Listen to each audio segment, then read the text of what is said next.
Shenlin Channel। America California के सबसे बड़े चर्च के सबसे बड़े पादरी ने कलमा पढ़ा, मुसलमान हो जाते हैं। जब कलमा पढ़ लिया, मुसलमान हुए, यूरोप के अंदर हंगामा हो जाता है। लोग हैरान हैं, शशदर हैं, आखिर इन्होंने इस्लाम को कबूल कैसे कर लिया।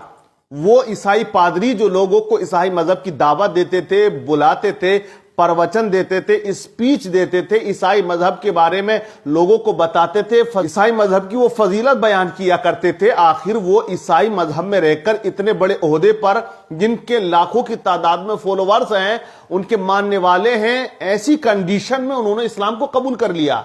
लोग हैरान हैं, दुनिया हैरान है। लेकिन मैं बताऊं, हिलारियन हेगी पादरी थे पहले, इन्होंने कलमा क्यों पढ़ा, क्यों मुसलमान हुए? ऐसे नहीं हो गए कि 2-4 दिन इन्होंने इस्लाम के बारे में पढ़ा या 2-4 साल पढ़ा, नहीं, बल्कि इन्होंने 20 साल इस्लाम पर रिसर्च किया है। इस्लाम की कमियों को देखने के लिए इन्होंने कुरान को पढ़ा, इस्लाम को पढ़ा, पैगंबर इस्लाम की जिंदगी को देखा, उनकी सीरत को पढ़ा। 20 साल तक इन्होंने इस्लाम के बारे में रिसर्च किया है, कुरान के बारे में रिसर्च किया है।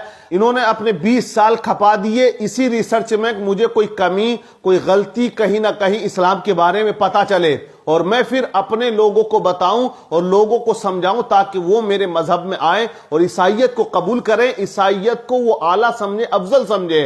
तो जो इंसान कुरान के अंदर कमी ढूंढने के लिए निकले, कुरान को इस नियत से पढ़ा कि मैं कमी निकालूंगा, इस्लाम को इस नियत से पढ़ा कि कमी निकालूंगा, लेकिन जब उन्होंने देखा पूरी रोए जमीन के ऊपर इस्लाम से सच्चा और इस्लाम से अच्छा मजहब है ही नहीं, कुरान जैसी किताब पूरी रोए जमीन पर है ही नहीं, पैगंबर आदम सल्लल्लाहु अलैहि वसल्लम जैसा कोई इंसान है ही नहीं, तो वो कलमा पढ़ते हैं और मुसलमान होते हैं, अपने मुसलमान होने का ऐलान कर देते हैं। लोग रो रहे हैं, इनके दरवाजे पे जाके भीख मांग रहे हैं, इनके जो चाहने वाले हैं वो गुजारिशें कर रहे हैं। लेकिन इन्होंने अपने ब्लॉग में कहा कि मैं तमाम अपने चाहने वाले और मानने वालों को इस्लाम की दावत देता हूं। देखें आप, इस्लाम वो मजहब है जो बड़ी तेजी से फैल रहा है। आज जो लोग आकर ना मुंह फाड़ देते कैमरे पर कि इस्लाम ये है वो है और मिट जाएगा, अरे भैया कहां की सोच रख रहा है। अमेरिका में सबसे ज्यादा फैलने वाला मजहब अगर कोई है तो वो इस्लाम है। और इस्लाम के बारे में आप देखें,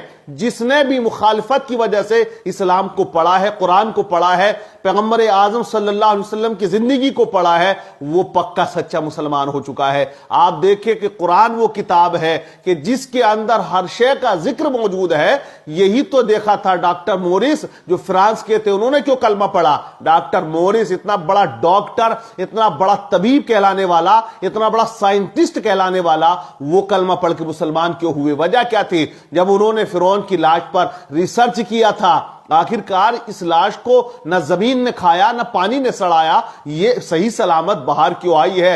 उन्होंने बाइबल को पढ़ा, बहुत सी किताबों को पढ़ा, लेकिन उनको इसका जवाब कहीं नहीं मिला। फिर किसी ने कहा अगर जवाब ढूंढना तो कुरान पढ़ो, और डॉक्टर मोरिस ने एक सेमिनार के अंदर शिरकत की जिसमें इसी बात को लेकर डिस्कस किया जाना था। आखिर फिरौन की लाश को क्यों पानी ने नहीं सड़ाया, क्यों नहीं गलाया, जमीन ने क्यों नहीं खाया? तो तब उसमें जिक्र आया कि कुरान में अल्लाह ने इरशाद फरमाया है, सूरह यूनुस आप पढ़ें और आयत नंबर 92 में अल्लाह फरमाता है, फलयौमा नुनज्जीका बिबदनिका लितकूना लिमन खल्फक आया, हमने तेरी लाश को बचा लिया और आने वाले पिछले लोगों के लिए निशानी बना दिया, इबरत का निशान बना दिया। व इन्ना कसीरम मिनन नासी अन आयातिना लगाफिलून, और बेशक बहुत से लोग हमारी आयतों से गाफिल हैं। अल्लाह ने खुला बयान कर दिया। तो डॉक्टर मोरिस ने देखा कि जो जवाब मुझे किसी लाइब्रेरी में, किसी किताब में, दुनिया के किसी मजहब में नहीं मिला, का जवाब मुझे कुरान अजीम देता है जो 1400 साल पहले नाजिल हुआ।